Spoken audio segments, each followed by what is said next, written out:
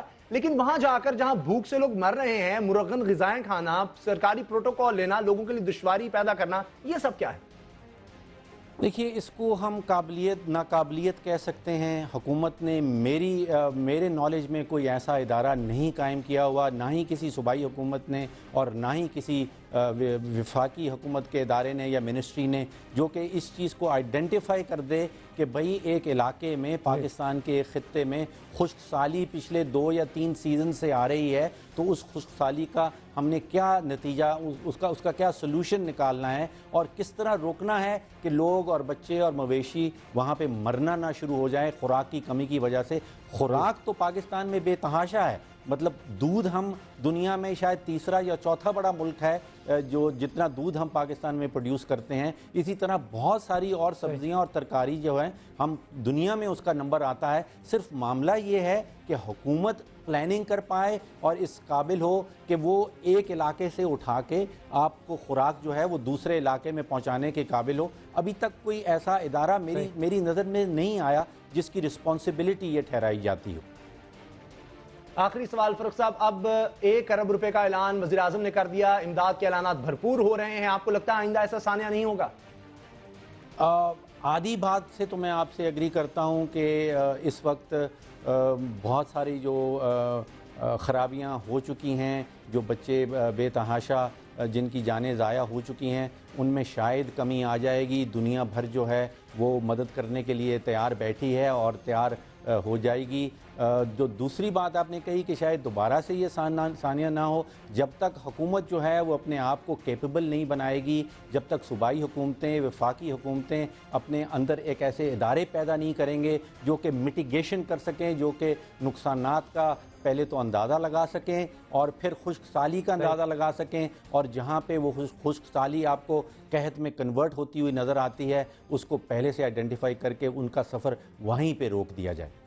بہت بہت شکریہ فاروق سلیم صاحب آپ کا. وزیر اعظم اپنی تمام مصروفیات منسوخ کر کے پرسہ دینے تھر پہنچے. مسکینوں کی زندگی وبال ہے، وزیر اعظم کے دورے سے کہاں راحت ملتی؟ وزیر اعظم کے پاس بھی رسمی کارروائیوں میں الجھنے کے سوا اور راستہ ہی کیا ہوتا ہے؟ اسپتال گئے، بچوں کو دیکھا، دنیا نے ٹی وی کیمروں سے دیکھا، ایک بریفنگ دی گئی، سوال ہوئے وہی سوال جو زبان عام ہے کہ جب تھر کو آفت زدہ قرار دے کر وہاں حکومت سندھ نے گندم کی بوریاں بھجوائی تھیں تو یہ گندم لوگوں تک پہنچی کیوں نہیں؟ وزیر اعظم کے اس سوال کا جواب بڑی سہولت سے وزیر اعلیٰ سندھ نے دے دیا کہ جی وہ ذمہ داروں کو معطل کر دیا گیا ہے. مگر وزیر اعظم ایک انکوائری چاہتے ہیں تاکہ ذمہ داروں کو قرار واقعی سزا ملے اور آئندہ ایک سبق آموز مثال قائم ہو جائے. وزیر اعظم کا دورہ، بلاول بھٹو کی موجودگی اور فرمان عالی، اس پر اگر تبصرہ کیا جائے تو 2 لفظی ہے اور وہ یہ کہ ہنسی چھوٹ رہی ہے. حضور کس کو بہلایا جا رہا ہے اور کس کو بیوقوف بنایا جا رہا ہے؟ بقول غالب تماشائے اہل کرم دیکھتے ہیں، بلکہ تماشائے اہل کرم دیکھتے رہنے کی اب تو عادت سی ہو گئی ہے. وزیر اعظم کا دورہ تھر، وزیر اعلیٰ کی موجودگی اور بلاول بھٹو کی صورت اندازی، 4 دن کی چاندنی اور پھر اندھیری رات کے سوا اور کچھ بھی نہیں. عوام کو تسلی دینے کی ایک ناکام کوشش اور کیا، ورنہ اس ملک میں کمیٹیوں سے کبھی کچھ نکلا ہے جو اب نکلے گا؟ ملاحظہ کیجئے 16 اکتوبر 1951 کو وزیر اعظم لیاقت علی خان کو گولی مار کر قتل کیا گیا، انکوائری کمیٹیاں کچھ نہ کر سکیں. 16 دسمبر 1971 کو ملک ٹوٹ گیا، حمود الرحمان کمیشن بنایا گیا مگر ذمہ داروں کا آج تک پتہ نہ چل سکا. 10 اپریل 1988 کو اوجڑی کیمپ کا سانیہ ہوا، کابینہ نے تحقیقات کے لیے کمیٹی بنائی، معاملہ ہی غرق ہو گیا. 17 اگست کو جنرل ضیاء الحق کا طیارہ ہوا میں پھٹ گیا، اہم فوجی افسر بھی 7 جاں باق ہوئے. کئی انکوائری کمیٹیاں بنی، معاملہ صد خانے میں ہی رہا. کارگل آپریشن آج تک معمہ ہے. جولائی 2007 میں لال مسجد آپریشن ہوا، معاملہ حل کرنے کے لیے کمیٹی پہلے بھی بنی اور جوڈیشل انکوائری بھی ہوئی مگر حقائق سامنے نہ آ سکے. 27 دسمبر 2007 کو بے نظیر بھٹو کو قتل کر دیا گیا، نہ ان کی جماعت قاتل سامنے لا سکی اور نہ ہی اقوام متحدہ کی کمیٹی کارگر ثابت ہوئی. 4 اگست 2009 ثانیہ گوجرا کے لیے جوڈیشل انکوائری ہوئی، خطاکار کون ہے معلوم نہیں. 2 مئی 2011 کو ایبٹ آباد میں ایک سانیہ ہو گیا، ملک کا دفاعی نظام دھڑام سے زمیں بوس ہو گیا، کمیشن بنایا گیا مگر رپورٹ ہی سامنے نہیں آ سکی. جنوری 2012 میں پی آئی سی ناقص ادویات کی وجہ سے 100 سے زیادہ ہلاکتیں ہوئیں مگر کسی کو سزا نہ مل سکی. 2012 میں ملک کے طاقتور ترین چیف جسٹس کے بااثر ترین بیٹے ارسلان افتخار پر لگنے والے الزامات کی چھان بین کے لیے کمیٹی بنائی گئی مگر معاملہ دب چکا ہے.